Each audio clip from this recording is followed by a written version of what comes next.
Good morning students, this is online session of class 12th and I am discussing chapter 3 that is current electricity. Students last lecture में हमने drift velocity को discuss किया था और drift velocity basically क्या है, एक average velocity है जिसमें कि इलेक्ट्रॉन्स अपोजिट इलेक्ट्रोड्स की तरफ मूव करते हैं जब उनको एक एक्सटर्नल फील्ड में रखा जाता है। ठीक है, सपोज मान लीजिए किसी भी कंडक्टर को हम किसी एक्सटर्नल फील्ड में रखते हैं तो उसके जो इलेक्ट्रॉन्स हैं वो अपोजिट इलेक्ट्रोड्स की तरफ मूव करने लगेंगे। इट मीन्स पॉजिटिव टर्मिनल की तरफ मूव करने लगेंगे। तो उन सारे इलेक्ट्रॉन्स की जो एक एवरेज वेलोसिटी है उसको हमने क्या बोला है, ड्रिफ्ट वेलोसिटी। ठीक है, वो सारे इलेक्ट्रॉन्स किधर की तरफ ड्रिफ्ट होने लगते हैं, पॉजिटिव टर्मिनल की तरफ ड्रिफ्ट होने लगते हैं। ठीक है, आज डिस्कस करेंगे मोबिलिटी ऑफ चार्ज कैरियर्स। ठीक है, mobility of charge carriers, mobility of charge carriers. Alright, इसको हम डिनोट करते हैं students greek symbol that is mu. Mu से इसको डिनोट किया जाता है and it is defined as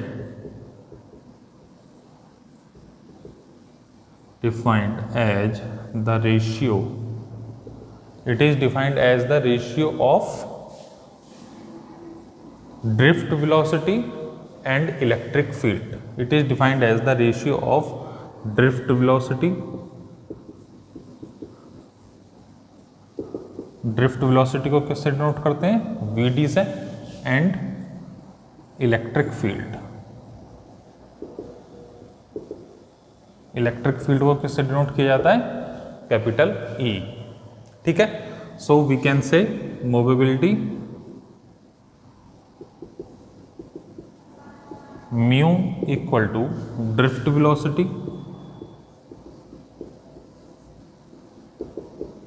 that is Vd upon electric field that is E। ठीक है, so we can say mu equal to Vd upon E. Now Vd का expression क्या find out किया था हमने कल, that is Vd equal to Q E tau upon M। ठीक है, Q E tau upon M, जहां पे टो क्या था, रिलैक्सेशन टाइम था, यानी कि उन सारे जो चार्ज कैरियर्स हैं मूव कर रहे हैं अपोजिट इलेक्ट्रोड्स की तरफ, उन सब का जो रिलैक्सेशन टाइम था वो कितना आ रहा था, टो। ठीक है, तो ये वैल्यू जब हम यहाँ पर पुट करेंगे finally we get mobility equal to Q E tau upon M into E से E कैंसिल आउट हो जाएगा and finally we get mu equal to Q tau upon M, Q tau upon M। ठीक है, अब देखिए ये जो mobility है ये इलेक्ट्रॉन्स के लिए अलग है और होल्स के लिए अलग है। मैंने आपको बताया था कि अलग अलग डिफरेंट टाइप के मटेरियल्स में डिफरेंट टाइप के चार्ज कैरियर्स अवेलेबल हैं जिनकी वजह से इलेक्ट्रिसिटी फ्लो होती है। ठीक है, तो अगर सेमीकंडक्टर्स की हम बात करें तो उसमें नेगेटिव चार्ज कैरियर और पॉजिटिव चार्ज कैरियर दोनों अवेलेबल हैं, यानी कि इलेक्ट्रॉन्स और होल्स। तो इलेक्ट्रॉन्स के लिए मोबिलिटी अलग होगी और जो होल्स हैं उनके लिए मोबिलिटी अलग होगी। ठीक है, इलेक्ट्रॉन्स के लिए मोबिलिटी को हमने UE से डिनोट कर लिया। ठीक, चार्ज कैरियर हमारे पास सपोज मान लीजिए E है। अब इलेक्ट्रॉन्स के लिए जो रिलैक्सेशन टाइम है दैट इज टो E और M की जगह मास ऑफ इलेक्ट्रॉन ME। ठीक है, ये इलेक्ट्रॉन्स के केस में हो गया, फॉर इलेक्ट्रॉन्स। ठीक है, अब अगर मैं बात करूं फॉर होल्स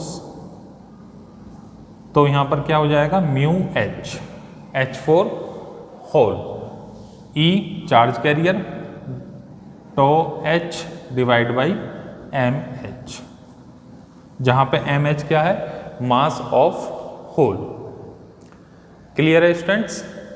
तो जो सेमीकंडक्टर्स हैं उसमें चार्ज कैरियर आप जानते हो इलेक्ट्रॉन्स भी होते हैं और होल्स भी होते हैं, तो जो इलेक्ट्रिसिटी फ्लो करेगी उसमें जो मोबिलिटी होगी वो इन दोनों का सम होगी।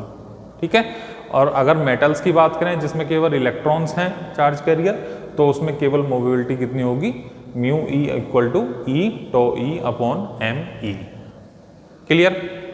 कोई डाउट इसमें?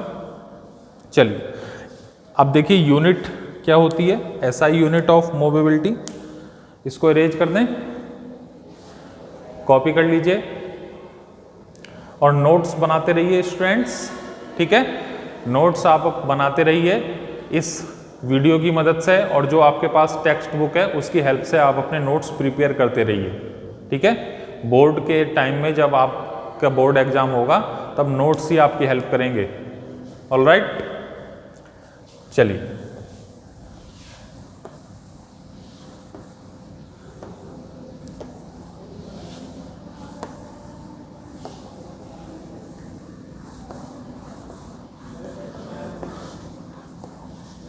now SI unit of mobility।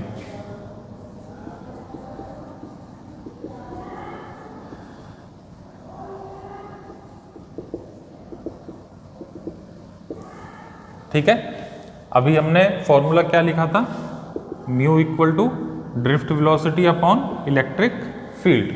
ठीक है, अब वेलोसिटी की जो यूनिट है वो क्या होती है, आप सब जानते हो, मीटर पर सेकेंड। ठीक, और जो इलेक्ट्रिक फील्ड है उसको हम किससे डिनोट करते हैं, वोल्ट पर मीटर। ठीक है, इलेक्ट्रिक फील्ड को हम डिनोट करते हैं वोल्ट पर मीटर, और जो वेलोसिटी है उसकी यूनिट मीटर पर सेकेंड। थोड़ा सा इसको मॉडिफाई कर लीजिए, metre into metre divide by V into s. ठीक है, finally we get metre square, velocity inverse and second inverse. So SI unit of mobility is SI unit of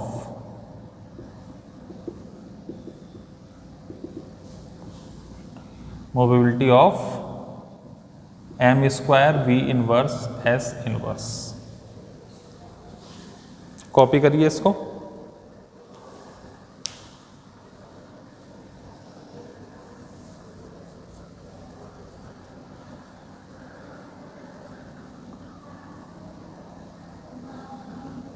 done.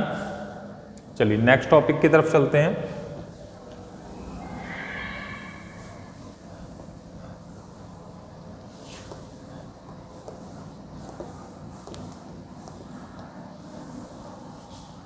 Relation between current and drift velocity. Relation between current and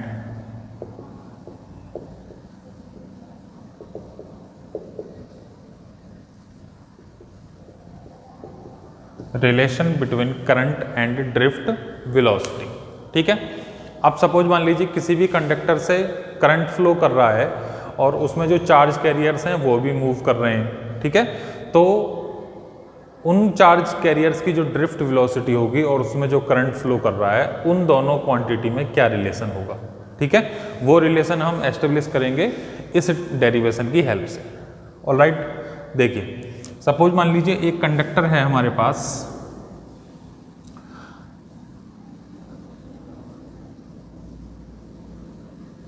ठीक है, एक conductor हमने consider किया,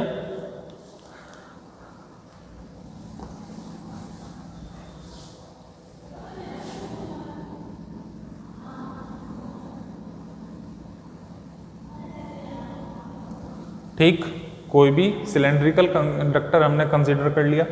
अब हम जानते हैं कि इसमें क्या है, n number of electrons present हैं, बहुत सारे इलेक्ट्रॉन्स इसमें प्रेजेंट हैं। तो जो इलेक्ट्रॉन्स मूव कर रहे हैं वो किस डायरेक्शन में कर रहे हैं, रेंडमली मूव कर रहे हैं। ठीक है, let there is a conductor, there is a conductor of length L। ठीक है, इस कंडक्टर की लेंथ हमने क्या कंसीडर कर ली, L कंसीडर कर लिया। ठीक, और इसका जो क्रॉस सेक्शन एरिया है वो ए कंसिडर कर लिया, ठीक है। क्रॉस सेक्शन एरिया हमने ए कंसिडर कर लिया और लेंथ एल कंसिडर कर ली। Let there is a conductor of length L and area of cross section, area of cross section is A, ठीक है। Now volume of the conductor, volume of the conductor is, volume कितना हो जाएगा, A into L, area into length हमारे पास क्या आ जाएगा, volume of the conductor, ठीक है। अब वॉल्यूम ऑफ द कंडक्टर आ गया। Now let density of electrons in this conductor is n, ठीक है। डेंसिटी क्या है, यानी कि कितने पर यूनिट एरिया में नंबर ऑफ इलेक्ट्रॉन्स प्रेजेंट है। Number of electrons per unit area is the density of electrons. Density हमने कितनी कंसीडर कर ली, n कंसीडर कर ली, ठीक है। तो टोटल नंबर ऑफ इलेक्ट्रॉन्स कितने हो जाएंगे, so total number of electrons are, total number of electrons A into L, ठीक है। अब सपोज मान लीजिए एक इलेक्ट्रॉन पर Q चार्ज अवेलेबल है, ठीक है। एक इलेक्ट्रॉन पर E चार्ज अवेलेबल है, तो टोटल चार्ज को हमने Q से डिनोट किया, तो टोटल चार्ज कितना हो जाएगा, सो टोटल चार्ज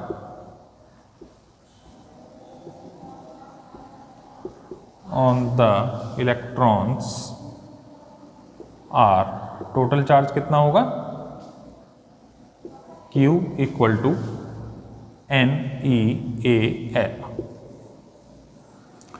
ये आ गई टोटल चार्ज की वैल्यू, यानी कि इस कंडक्टर में जो टोटल चार्ज अवेलेबल होगा ड्यू टू द इलेक्ट्रॉन्स, वो वैल्यू कितनी होगी, NeAl, ठीक है। Where N is the density, E charge on electron, A area of cross section and L is the length of conductor, ठीक है।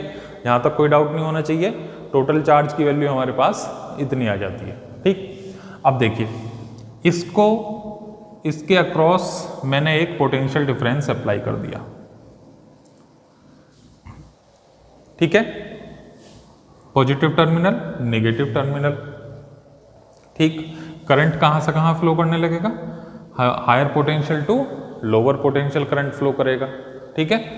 करंट फ्लो करेगा higher potential to lower potential, ठीक। और इलेक्ट्रॉन्स कहां से मूव करेंगे, इलेक्ट्रॉन्स मूव करेंगे lower potential to higher potential. It means negative terminal to positive terminal, drift velocity Vd, ठीक है। इतनी बात समझ में आ गई। हमने एक पोटेंशियल डिफरेंस अप्लाई किया इसके अक्रॉस, और पोटेंशियल डिफरेंस अप्लाई होने के बाद करंट फ्लो करेगा higher potential to lower potential, और जो चार्ज कैरियर्स हैं इलेक्ट्रॉन्स, वो lower potential to higher potential move करेंगे with the help of drift velocity Vd, ठीक है। Now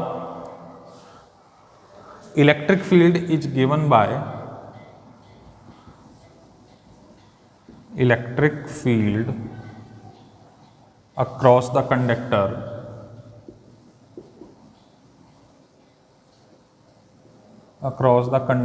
is given by E equal to V upon L,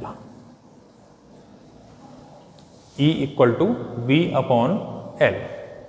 Now we know that let जो time है, suppose मान लीजिए charge carriers को यहां से यहां जाने में t टाइम लगता है, ठीक है। जो इलेक्ट्रॉन्स हैं तो उनको नेगेटिव टर्मिनल से पॉजिटिव टर्मिनल तक मूव करने के लिए कितना टाइम लग रहा है, t टाइम लग रहा है, ठीक है। Let time taken by the electrons by the electrons to move across the conductor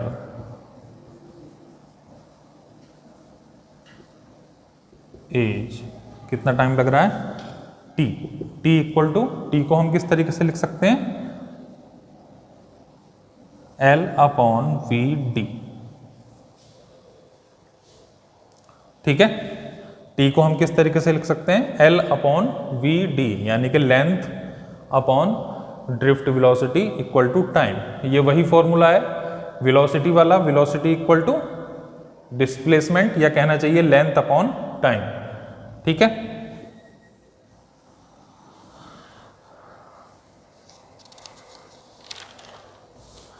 now we know that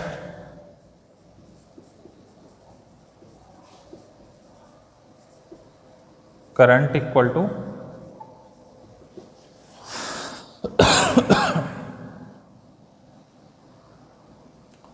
charge upon time. इसको हम किस तरीके से डिनोट कर सकते हैं students, I equal to q upon t. I equal to q upon t. ठीक है, अब इस पर कुछ नहीं करना है हमें, इसमें Q और T की वैल्यू पुट करनी है इस इक्वेशन में। सपोज मान लीजिए ये हमारे पास आ गई इक्वेशन 1। ठीक है, on putting the value of Q and T in equation 1। Clear है, कॉपी करिए इसको।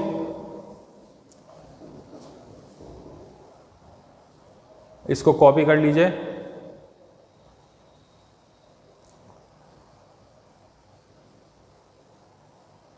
डन, चलिए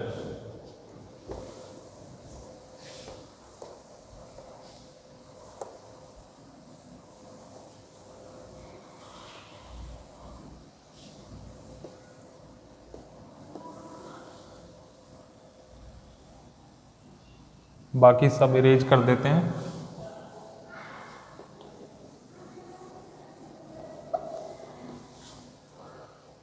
ऑन पुटिंग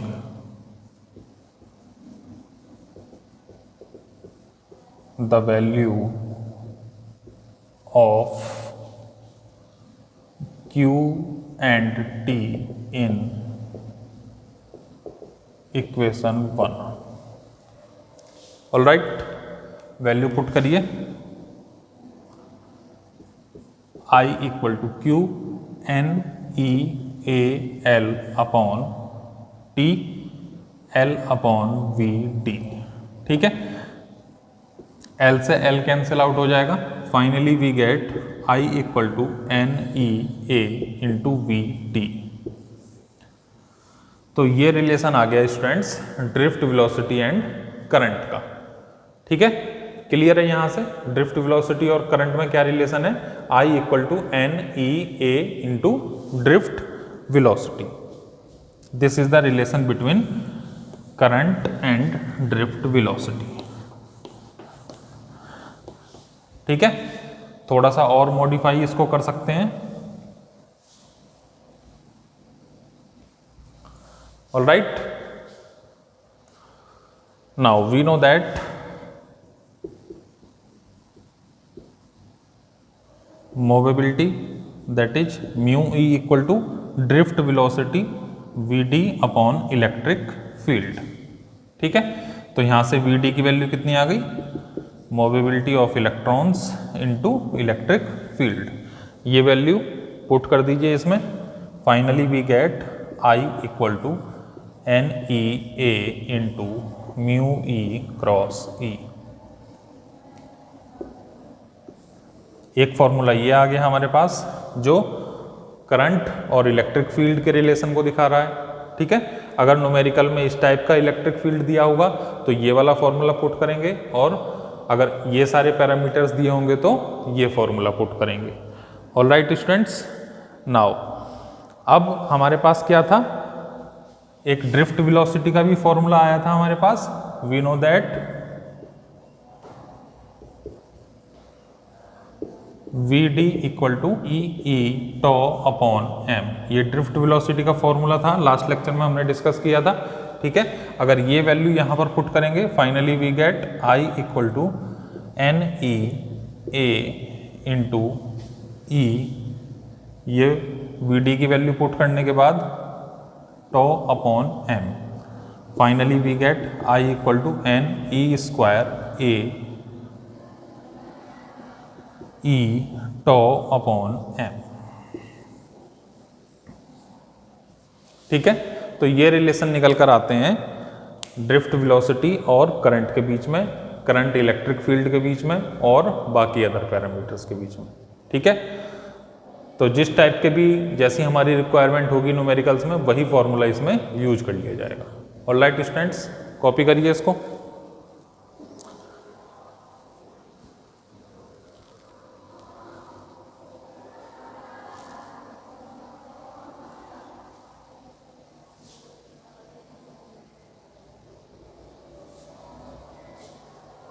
डन, चलिए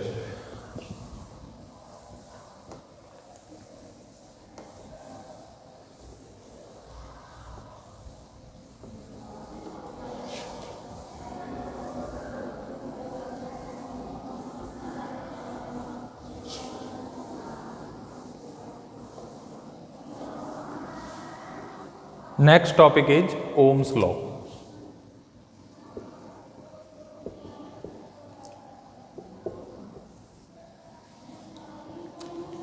ठीक है, ओम्स लॉ आप सब जानते ही हो, 10th में काफ़ी फेमस टॉपिक रहा करता था ओम्स लॉ। ठीक है, और न्यूमेरिकल आपने तो न्यूमेरिकल वगैरह भी किए होंगे, इसके काफ़ी बोर्ड के एग्जाम में भी आए होंगे न्यूमेरिकल्स। इसका जो एक्सप्रेशन था that is V equal to I R. ठीक है, और स्टेटमेंट क्या कहता है ओम्स लॉ का कि अगर किसी भी कंडक्टर में कोई करंट फ्लो हो रहा है, current flowing in a conductor is directly proportional to the applied voltage across its end. ठीक है, provided physical conditions remains constant.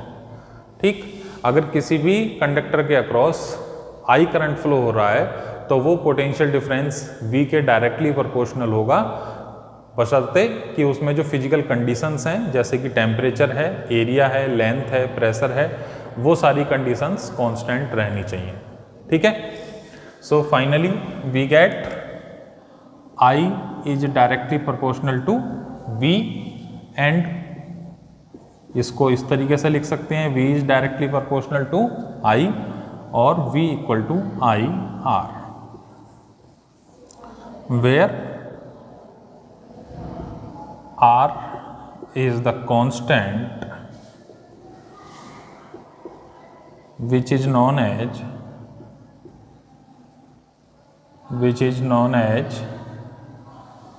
resistance of the conductor.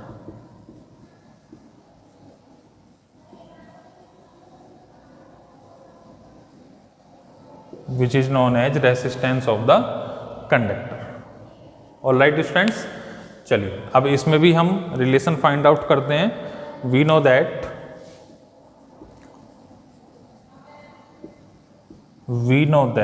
अभी हमने ड्रिफ्ट वेलोसिटी का रिलेशन लिखा था E टो अपॉन एम। ठीक है, ये अभी ड्रिफ्ट वेलोसिटी का रिलेशन हमने लिखा हुआ था यहाँ पर। ठीक, now electric field, we know that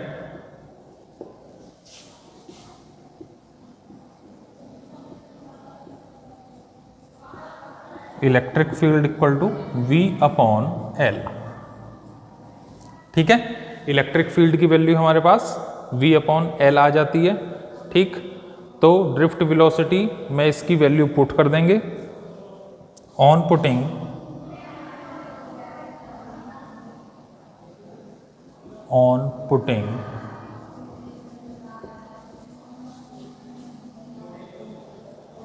the value of E, on putting the value of E in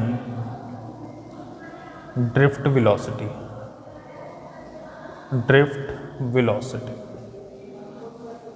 ठीक है, क्या रिलेशन आएगा हमारे पास finally we get VD equal to E V upon L into M into tau. ठीक है, drift velocity equal to e we tau upon m L. ठीक है, नाउ वी नो दैट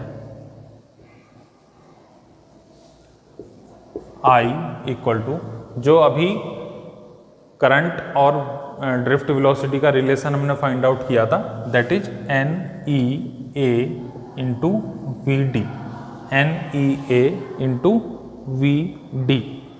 ये रिलेशन फाइंड आउट करेंगे और v d की value इसमें put करेंगे। Finally we get I equal to n e we tau upon l into M.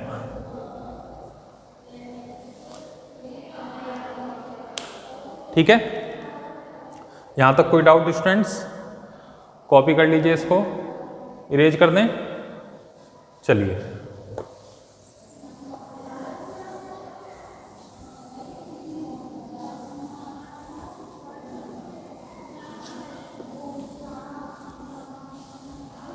अब देखिए, इसको थोड़ा सा मॉडिफाई करेंगे और फाइनल रिजल्ट की तरफ चलेंगे। आई equal to n e A,